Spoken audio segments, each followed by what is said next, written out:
ngomong apa-apa perempuan ini, Wak. Perempuan tuh langsung diusapnya wajahnya si Nam ini pakai kedua telapak tangannya yang sudah dioles cairan. Dan setelah cairan itu berlumuran di wajahnya si Nam, di mulut, di matanya, semua gini-gini, wah, gitu. Nah, si perempuan ini bilang, sorry. Dah langsung dia kabur. Nih si perempuan satu nih.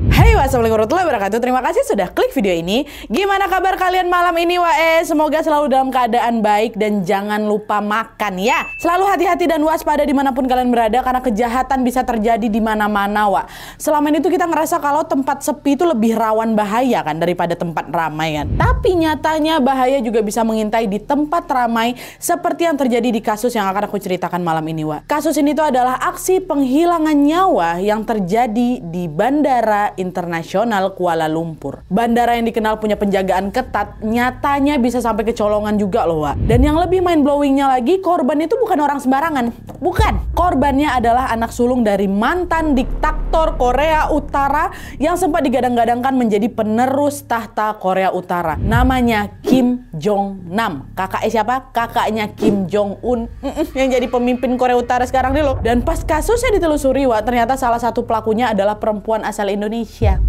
Bingung nggak kalian tuh? Apa hubungannya orang Indonesia sama kakaknya Kim Jong-nam? Kim Jong-un. Penasaran kan kalian? Jadi sekarang tanpa berlama-lama kita langsung masuk aja ke ceritanya. Check it out.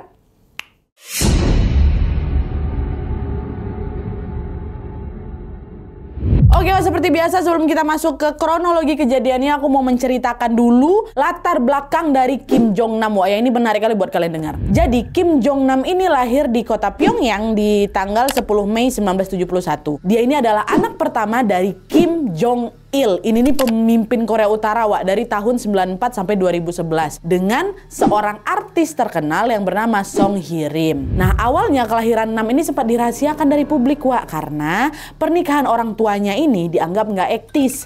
Kenapa? Alasannya berkaitan sama sejarah Korea Utara itu sendiri, Ini aku selipin lah dikit tentang sejarah Korea Utara ini ya. Nah, jadi Korea Utara ini tuh secara resmi dibentuk pada tahun 1948, Pemimpin pertama Korea Utara ini adalah kakeknya Kim Jong-nam, namanya Kim Il-sung, yang merupakan generasi pertama dinasti Kim. Dia inilah yang dianggap sebagai pendirinya Korea Utara ya. Nah, di bawah kepemimpinannya Kim Il-sung, Korea Utara ini menjadi negara komunis yang tertutup, berbasis militer dan juga didoktrin dengan pemahaman bahwa pemimpin ini harus dipatuhi tanpa syarat. Jadi pemimpin Korea Utara ini diktator yang dipuja-puja macam dewa kali, setinggi itu kedudukannya. Aku udah spill banyak tentang Korea Utara di video ini, kalian boleh tonton abis video ini. Nah, lanjut. Dengan begitu, Kim Il-sung, sang pendiri Korea Utara ini pun punya pengaruh yang besar kali dalam mengendalikan negaranya atau Korea Utara. Dia punya hak mutlak untuk nentuin setiap kebijakan negara, milih siapa yang dapat tempat tinggal, dan bahkan dia bisa punya wewenang milih siapa yang boleh hidup atau mati di sana gitu.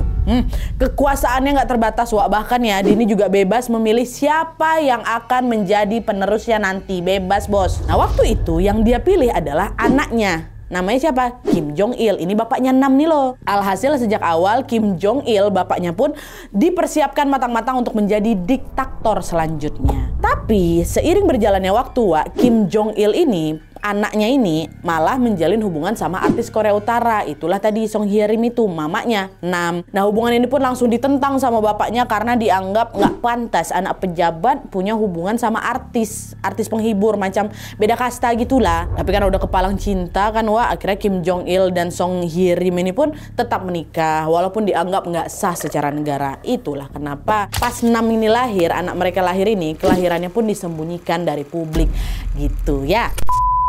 Nah, balik lagi ke kisahnya Kim Jong-nam. Jadi fast forward di tahun 1994, pas Nam ini sudah berusia 23 tahun, kakeknya Kim Il-sung meninggal dunia, Sejak saat itu bapaknya lah nih, Kim Jong-il, naik tahta, jadilah pemimpin Korea Utara. Tapi meskipun bapaknya ini udah berkuasa penuh di Korea Utara, keberadaannya Nam ini tetap disembunyikan dari publik. Nam menghabiskan masa kecilnya di rumah elit tertutup, terus dia sempat juga dikirim ke Moskow dan ke Swiss buat sekolah dengan identitas palsu. Tapi Nam betul-betul menjalani hidup dengan private kali, bahkan katanya juga nih, pejabat Korea Utara tuh banyak loh yang nggak tahu soal dia. Tapi menariknya, meskipun keberadaan Nam ini disembunyiin, Kim Jong-il, bapaknya, tetap memilih Nam sebagai pewaris tahta. Usut punya usut, si Nam ini disekolahin ke luar negeri biar dia ini juga punya ilmu yang cukup untuk kelak memimpin Korea Korea Utara gitu loh. Jadi Nam ini bukan cuma diasingkan aja, Wak, tapi biar dia sekalian belajar juga.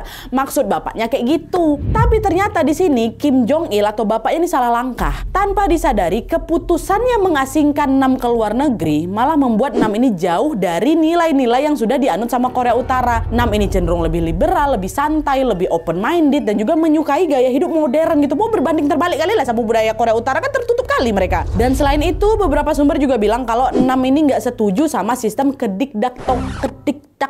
kediktatoran yang sudah dianut sama bapaknya, dianut sama Korea Utara. Dia malah lebih tertarik sama sistem yang dianut sama Tiongkok, Wak. Korea Utara sama Tiongkok ini memang sama-sama negara komunis, tapi Tiongkok ini lebih terbuka dan ngebolehin sekali masyarakatnya untuk terhubung ke dunia luar. Nam pun jadi pengen Korea Utara itu ngikutin jejaknya si Tiongkok. Boleh komunis tapi nggak usah ketat-ketat kali lah, kayak gitu pengennya. Nah, ngelihat karakternya Nam yang udah agak melenceng ini ya, melenceng tanda kutip, Kim Jong Il bapaknya mulai ragu.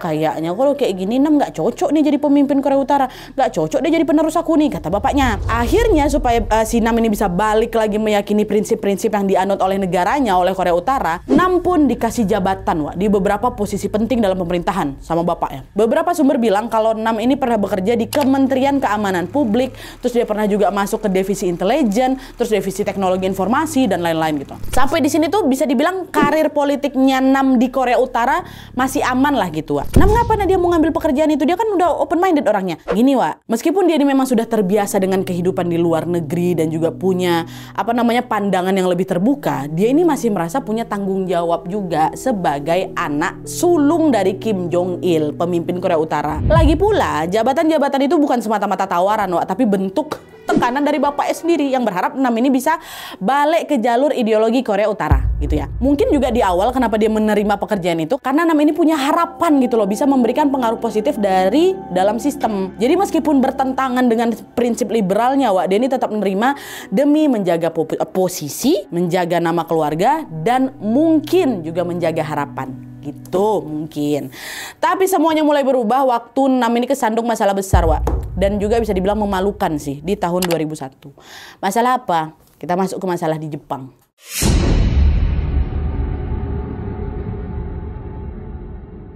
Jadi, Wak, di tahun 2001 Kim Jong Nam ini sudah berusia 30 tahun.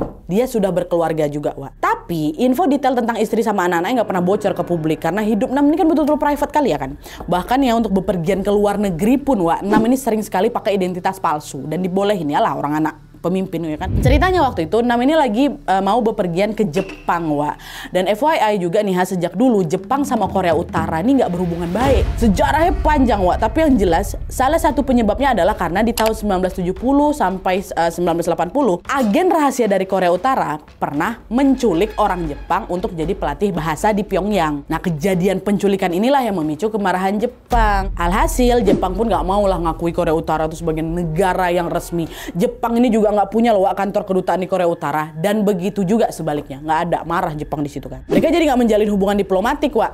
Salah satu imbasnya adalah yaitu nggak ada visa buat kedua negara ini. Jadi orang Jepang nggak bisa datang ke Korea Utara, orang Utara juga nggak boleh masuk ke dalam Jepang, kayak gitu. Nah, kondisi inilah yang akhirnya membuat Kim Jong Nam seharusnya nggak boleh terbang ke Jepang lah, ya kan. Tapi karena Nam ini punya banyak sekali identitas samaran, Wak, dia bisa ke Jepang pakai paspor palsu dari Republik Dominika. Dia pakai paspor itu. Dan kalian tahu dia pakai nama samaran apa di paspor tuh? Pang Xiong.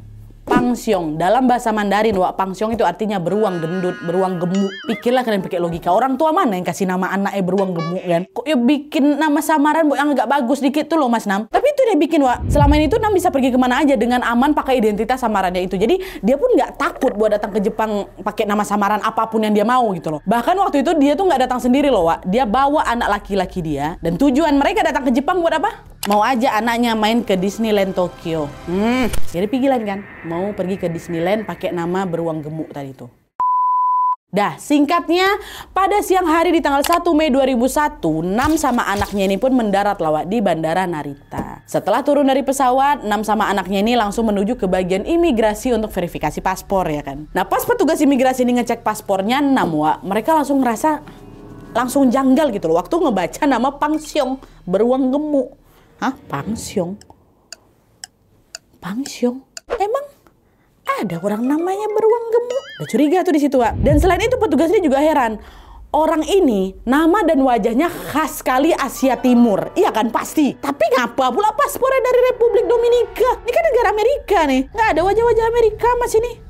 Ada nggak beres nih. Ya kan? Akhirnya petugas ini pun langsung ngecek paspornya Nam pakai sistem biometrik, Wak. Jadi sistem biometrik ini kan yang memungkinkan petugas untuk ngelihat data sidik jari, fitur wajah, iris mata, dan cek fisik lainnya ya kan.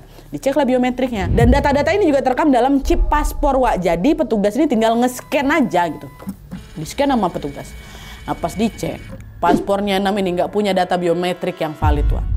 Hal inilah yang akhirnya membuat mereka menelusuri identitas Nam lewat data-data di Badan Intelijen. Nah, meski sejak kecil segala hal tentang Nam itu betul-betul dijaga ketat kali sama pemerintah Korea Utara, Wak, tetap aja ada informasi yang bocor. Ada, dan diketahuilah sama Badan Intelijen Jepang. Nah, usut punya usut, Badan Intelijen Jepang itu, Wak, udah tahu soal identitas Nam sebenarnya. Makanya, pas mereka dapat laporan tentang paspor mencurigakan tadi, Badan Intelijen pun langsung tahu kalau orang ini tidak lain tidak bukan adalah Kim Jong Nam, anak sulung diktator Korea Utara. Ini putra mahkotanya nih yang bakal mimpin Korea Utara di masa depan nih kayak gitu. Nah dasarnya Jepang sama Korea Utara memang lagi selek kan, Wak. Pasti akhirnya Nam pun dilarang masuk lah ke Jepang. Langsung dia dideportasi ke Tiongkok, Wak. Loh kenapa nggak dideportasi ke Korea Utara aja? Nah dia kan itu kampungnya. Ya itu tadi kan karena Jepang sama Korea Utara nggak punya hubungan diplomatik, Wak. Nggak boleh masuk. Diterbangkan dulu ke Tiongkok. Dalam kejadian ini, Wak, sebenarnya pemerintah Jepang tuh nggak banyak keluar-keluar loh. Karena mereka tuh macam nggak mau cari ribut lah gitu ya kan. Ya udahlah masalah ini udah yang penting kau cabut, kau boleh masuk sini tetap gitu. Tapi ternyata informasi ini bocor juga, meledak, Wak, di media sosial serta internasional lah gitu, meledak. Kim Jong Nam pakai nama beruang gemuk masuk ke Jepang, apa nggak malu tuh, Wak? Langsung kecoreng lah itu nama Korea Utara kan. Kok bisa weh anak sulung diktator Korea Utara yang dikenal anti barat ini malah mau liburan ke Disneyland pakai identitas palsu pula, bawa anaknya pula, namanya juga beruang gemuk, kayak gitulah. Apa nggak kacau waktu itu, Wak? Wah, pas Kim Jong Il nih ya, bapaknya yang tahu soal ini, dia langsung malu semalu-malunya, Wak. Ditambah lagi waktu itu kebetulan Kim Jong Il ini ada jadwal kunjungan ke Tiongkok loh, Wak, untuk urusan kenegaraan memang. Tapi saking malunya nggak mau dibatalinnya itu urusan kenegaraan itu. Selain itu Kim Jong Il ini juga marah besar sama Nam karena dianggap ya itu nggak disiplin, malu-maluin, dan terlalu liberal. Kim Jong Il kalau udah ngamuk, Wak, memang betulan ngeri katanya. Nam yang tadinya digadang-gadangkan jadi penerus dia nih, gegara ulahnya tadi, gegara dia mau pergi ke Disneyland tadi, langsung dicopot dari semua jabatan penting di pemerintah. Langsung dicopot. Pertama jabatan-jabatan dia yang ada di negara kan dicopot. Dan yang paling menyakitkan, status Kim Jong Nam sebagai calon pewaris tahta terus dibatalkan, kena cancel bapaknya sendiri dia. Nah sejak saat itulah baru Kim Jong Il bapaknya beralih ke adik tirinya Nam. Siapa itu? Kim Jong Un. Kim Jong Un yang sekarang betulan menjadi pemimpin Korea Utara. Negara mau berlibur ke Disneyland, Wak, nggak jadi pemimpin negara dia. Nah setelah insiden paspor palsu itu pada tahun 2003 Kim Jong Nam secara resmi diasingkan, Wak, dari negara ini. Belum selesai hukumannya ya, udah selesai dibatalkan, diasingkan dia dari negaranya. Nam ini nggak boleh pulang ke Korea Utara, Wak, karena dianggap pengkhianat sama keluarganya sendiri. Ada beberapa sumber yang bilang kalau Nam ini akhirnya tinggal sembunyi-sembunyi, Wak, di Tiongkok. Peristiwa ini tentunya menjadi pukulan buat Nam ya kan, ditambah lagi sejak kejadian itu hidupnya juga nggak pernah tenang lagi. Kemanapun Nam ini pergi, Wak, dia selalu ngerasa dibuntutin sama mata-mata Korea Utara. Sebagai anak tertua dari sang diktator yang pernah disiapkan, yang pernah digadang-gadangkan menjadi calon penerus Korea Utara, bisa dipastikan Nam ini punya banyak kali informasi soal Korea Utara kan, Wak. Mulai dari strategi politik Korea Utara, jaringan militer, sampai rahasia keluarga pun pasti Nam ini tahu. Nah setelah dia dibuang dari Korea Utara, Nam ini kan pasti bisa saja membocorkan informasi-informasi tadi itu ke pihak asing ya kan. Itulah kenapa besar kemungkinan pihak Korea Utara ini nggak akan ngebiarin Nam berkeliaran tanpa pengawasan. Walaupun dia udah dideportasi atau diasingkan ke Tiongkok, tetap harus diawasi. Dia tahu nih semua rahasia-rahasia kita, gitulah istilahnya. Bahkan ya, Wak, yang nggak menutup kemungkinan juga kalau nantinya Korea Utara ini tega loh melenyapkan Nam. Awalnya memang ketakutan itu terdengar macam asumsi-asumsi aja ya kan. Tapi nyatanya sejak tahun 2011 setelah ayahnya itu meninggal, yang waktu dia meninggal semua pada menangis-nangis, kalian pasti pernah tengok videonya itu kan. Nah setelah ayahnya ini meninggal, adik tirinya lah Kim Jong Un naik tahta nih jadi pemimpin Korea Utara ya kan. Nah sejak tahtanya dipimpin sama Kim Jong Un, Nam memang pernah ngalamin kejadian yang hampir merenggut nyawanya. baru aja naik tahta tuh, sempat Wak, dia tuh kayak mau dihilangkan gitu kan. Cuman nggak dijelasin secara pasti detail kejadian itu kayak gimana Wak. Tapi berdasarkan info yang kami baca ya, katanya di tahun 2011 sampai tahun 2012 itu pernah ada rencana penghilangan nyawa terhadap si Nam di Makau. Tapi operasi ini udah keburu ketahuan sama Badan Intelijen Tiongkok dan berhasil langsung digagalkan sama mereka. Akhirnya sejak percobaan itu, sejak saat itu Wak, Tiongkok pun memberikan perlindungan ekstra buat Nam. Nam kan tinggal di sana. Loh Nadia, ngapa sih Tiongkok bela ngelindungin siapa? Ngelindungin si Nam. Lagi-lagi ini berdasarkan informasi yang kami baca nih Wak ya. Katanya pemerintah Tiongkok ini menganggap Nam itu sebagai aset politik Wak. Karakter Nam ini kan cenderung lebih liberal, lebih open minded dan lebih modern ya kan. Nah, beda sama karakter pemimpin Korea Utara pada umumnya. Jadi, kalau suatu hari nanti rezim Korea Utara ini runtuh dan mereka butuh pemimpin baru yang lebih terbuka, Nam ini pasti bakal menjadi kandidat utama. Dan kalau Nam betulan menjadi pemimpin Korea Utara, bisa dipastikan Tiongkok akan berhubungan baik sama Korea Utara. Karena sejak awal mereka sudah berhubungan baik. Sama siapa? Sama Nam. Dua negara yang saling bersahabat kan pasti akan saling menguntungkan kan Wak. Kesempatan inilah yang diharapkan sama Tiongkok. Makanya dia ngelindungin si Nam. Gitu, minum aku dulu. Yang belum punya, udah habis kayaknya. Mohon maaf. Oke, sampai mana tadi? Ada tuh kan, Tiongkok pun teruslah memberikan perlindungan terbaik mereka untuk Nam Wak. Tapi meskipun begitu, Nam tetap ngerasa gelisah. Dia tetap ngerasa nggak aman Wak. Sampai akhirnya di tahun 2013 Nam pernah nulis surat pribadi ke adiknya, ke Kim Jong Un, yang berisi permohonan biar nyawanya dan keluarganya bisa diselamatkan. Tapi kayaknya surat itu nggak direspon baik sama adiknya Wak. Karena nyatanya beberapa tahun kemudian apa yang Nam takutkan betulan terjadi. Nah ini kita masuk ke tragedinya.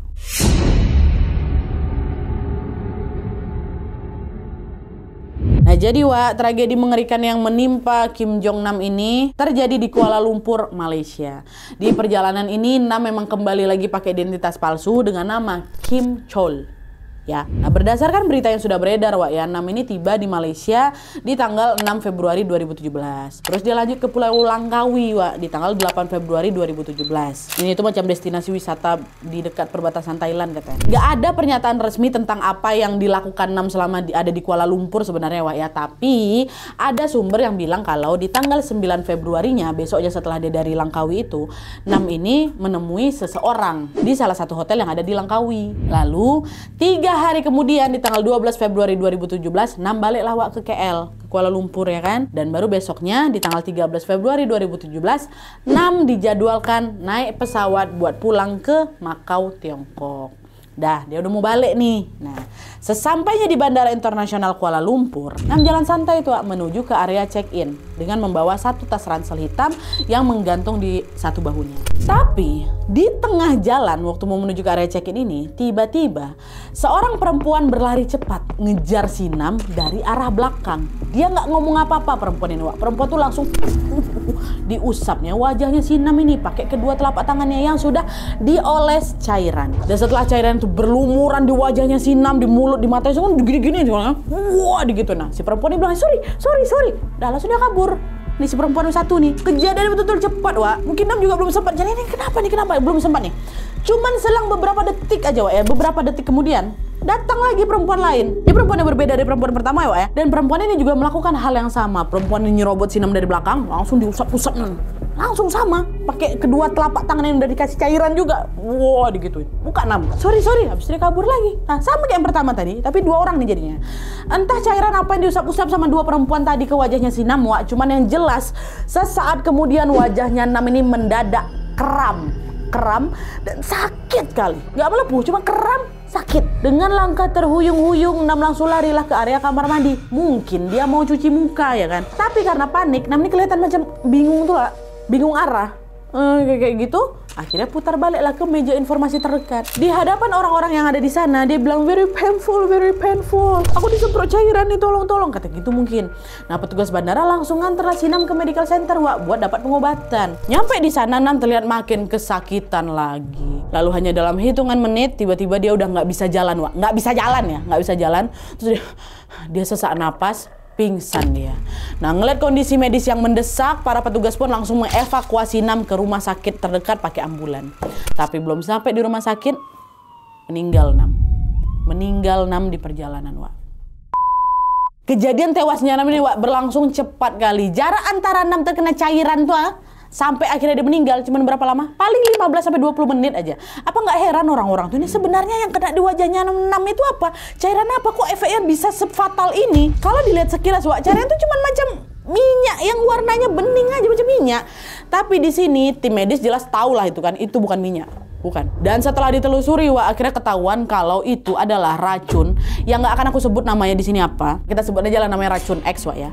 Jadi itu tuh racun X kata si dokter. Apa itu racun X ini Nadia? Jadi racun X ini adalah salah satu jenis senjata kimia yang paling mematikan, Wak. Racun ini tuh nyerang sistem saraf dan akan membuat otot-otot dalam tubuh terus-terusan berkontraksi. Itulah kenapa Nam ngerasa apa? Wajahnya keram kan? Soalnya otot-otot wajahnya ditegang, Wak, setelah kena itu. Lalu setelah terus-terusan mengalami kontraksi, otot-otot dalam tubuh ini bakal capek, bakal rusak, dan bakal bisa lumpuh total. Akibatnya apa? Badan jadi nggak bisa berfungsi normal. Seperti Nam tadi, susah dia akan mendadak, dia susah gerak, sak napas dia. Kalau sistem pernafasannya udah kena, Wak, dalam hitungan menit korban bisa langsung lewat, langsung meninggal. Lagi maaf gitu. Tapi Nan, kalau misalnya racun X itu bereaksi dengan cepat nih di tubuhnya si Nam, terus gimana nasib dua perempuan pelakunya Nadia? Kan dia ngusap ke wajahnya si Nam pakai tangan dia. Berarti telapak tangan mereka udah terkontaminasi sama racun X itu juga lah. Mereka ngerasain efeknya juga kan? Nah ini yang buat beda, Wak. Jadi dua perempuan si pelaku tadi itu sebenarnya juga bisa meninggal loh karena efek racun X ini. Tapi peluang mereka untuk selamat ini lebih besar daripada Nam. Karena apa?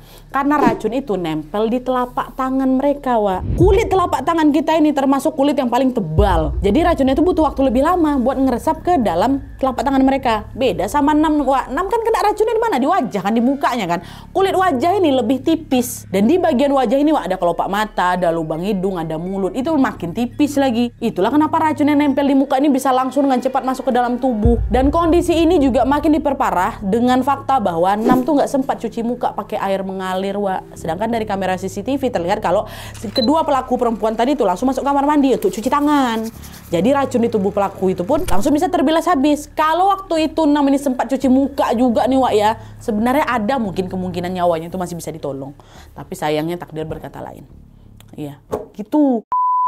Udah lah tuh kan, akhirnya setelah tahu kalau cairan yang mengenai wajahnya Nam ini adalah senjata kimia, sudah bisa dipastikan memang ada orang yang berniat mau menghabisi nyawanya. Pasti ya, orang racun kok jelas. Dan berdasarkan hasil penelusuran, Wak, kepolisian Malaysia ini juga akhirnya tahu kalau laki-laki yang baru saja tewas di bandara ini namanya bukan Kim Chol. Bukan, seperti ada tulis di paspornya, bukan. Dia ini adalah Kim Jong Nam, anak sulung dari mantan diktator Korea Utara yang diasingkan dari negaranya sendiri. Taulah kayak waktu itu anak mantan diktator tewas gara-gara diserang pakai senjata kimia di bandara. Jelas ini bukan aksi kriminal kaleng-kaleng lah pasti. Dari situlah penyelidikan pun langsung dilakukan saat itu juga.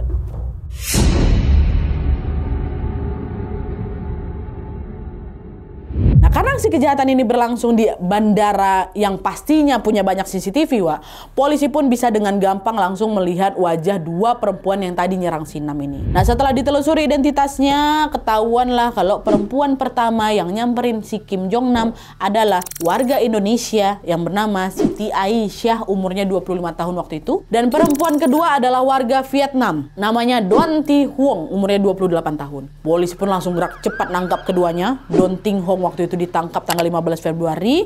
Siapa? Siti Aisyah ditangkapnya besoknya 16 Februari 2017. Ditangkaplah berdua. Nah, setelah ditangkap keduanya pun langsung diinterogasi terpisah, Wak. Polisi nanya, "Kenapa kalian nyerang Kim Jong Nam pakai racun, Kenapa? Ada kepentingan apa kalian sama mantan diktator korut itu?" Katanya. Dengar itu, Wak, Don Thi Huong sama Siti Aisyah kebingungan dua-duanya. Walaupun diinterogasi terpisah, jawaban mereka kurang lebih sama. "Pak, bentar dulu, Pak. Tahan dulu nih, ini maksud Bapak apa nih? Kok sampai nyebut-nyebut racun? Sebut diktator Korea Utara? Apa? Saya nggak tahu apa-apa soal itu, Pak." Udah nggak usah ngeles. Laki-laki yang kalian serang kemarin tuh Kim Jong Nam, anak sulungnya mantan diktator Korea Utara atau kalian. Dia tewas loh setelah kalian serang pakai senjata kimia tuh.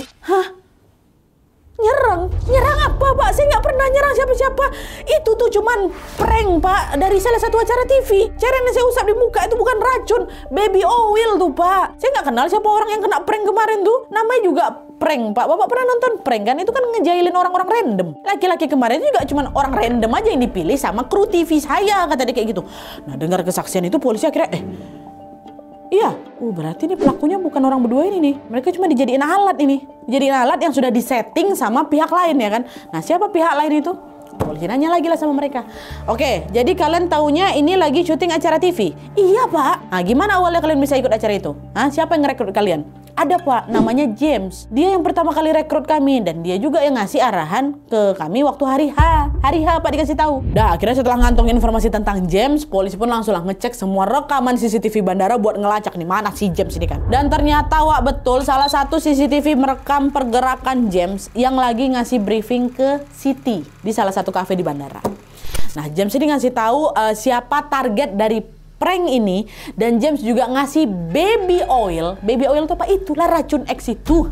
Dia kasih baby oil nih. Siti taunya tuh baby oil, enggak, itulah racun X tuh dikasih ke tangannya si Siti. Dan selain itu polisi juga akhirnya tahu kalau nama James ini nama samaran. Nama sebenarnya adalah Ri Ji-woo dan dia merupakan warga Korea Utara. Ya, nah selain ngerekam pergerakan James, Wak, CCTV bandara juga ngerekam beberapa aktivitas mencurigakan lainnya. Ada seorang laki-laki berbaju hitam lagi nenteng koper di dekat pintu sambil mantau si Nam. Dan ada juga beberapa yang lain berjaga di spot lain juga, Wak.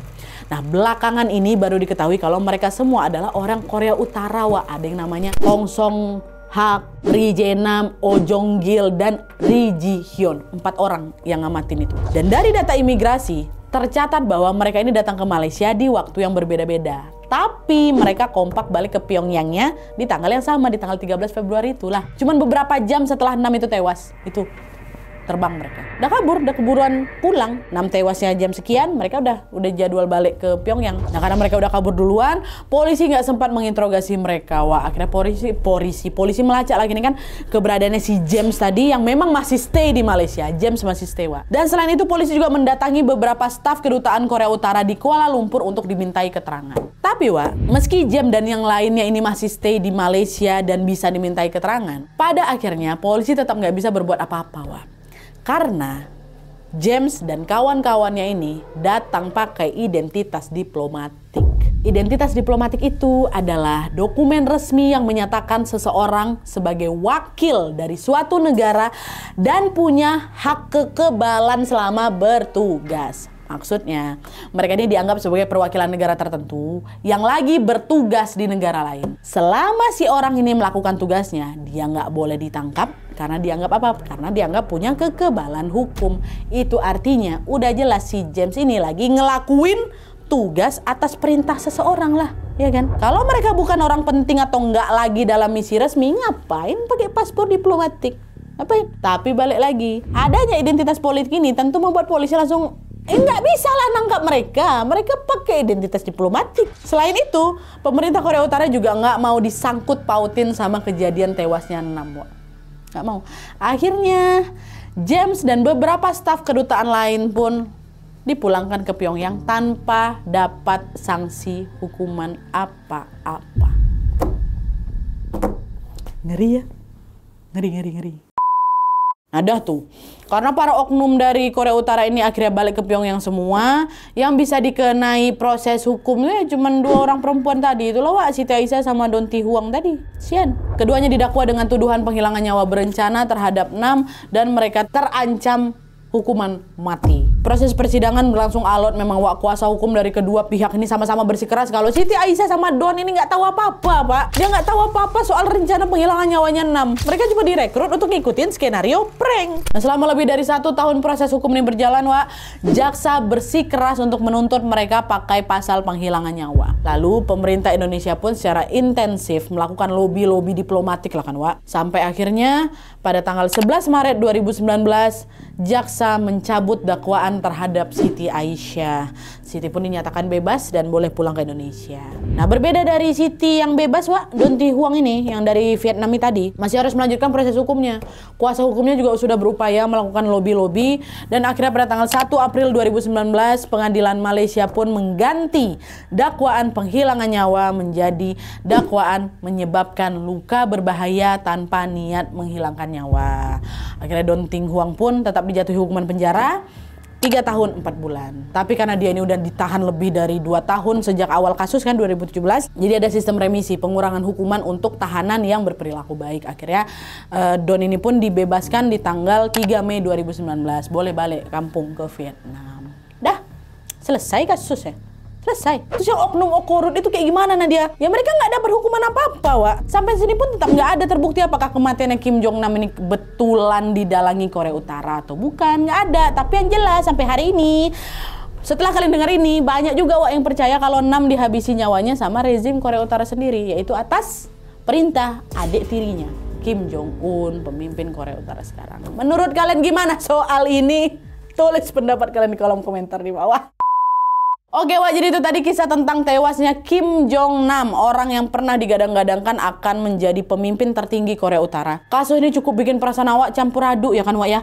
Rasanya kok ngeri kali ngebayangin betapa brutalnya dunia politik tertutup macam Korea Utara. Kalau Korea Utara itu betulan dalang dari kasus ini Wak ya, menurutku cara mereka mengeksekusi Nam ini betul-betul gila sih. Mereka bisa loh ngesetting Siti dan Don Tinghuang tadi itu jadi kambing hitam. Sedangkan di sisi lain para agen dari Korea Utara bisa langsung kabur, bisa kebal hukum karena status diplomatiknya tadi. Kim Jong Nam ini bukan cuma sekedar korban biasa loh Wak ya. Dia ini adalah orang yang dulu sempat disiapkan buat menjadi penerus tapi akhirnya dibuang dia, dikucilkan dia, hidup dalam ketakutan dia, bahkan sampai nulis surat ke adiknya untuk minta tolong nih, tolonglah lindungi aku kayak gitu memohon biar nyawanya serta nyawa keluarga itu diselamatkan. Tapi apa? Ujungnya tetap dihilangkan nyawanya. Kasus ini jelas bukan kasus pembunuhan biasa Wak, lebih dari itu. Ini adalah kisah tentang gimana seseorang bisa dihilangkan nyawanya bukan karena perang, bukan karena perselisihan terbuka, tapi karena dia dianggap sebagai ancaman kalau terus-terusan dibiarkan hidup.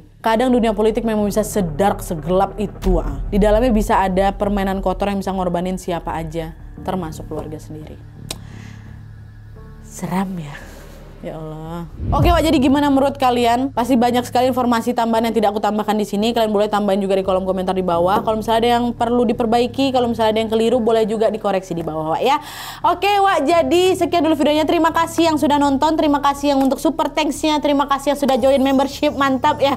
Kalau kalian suka video ini, klik like-nya. Jangan lupa komen di bawah untuk ide dan saran-saran tuh selanjutnya. Jangan lupa nyalain notifikasinya supaya kalian tahu kalau aku upload video baru. And as always, jangan lupa untuk klik tombol subscribe supaya kalian sama-sama tahu informasi menarik dan menegangkan dari channel aku. See you next video, bye!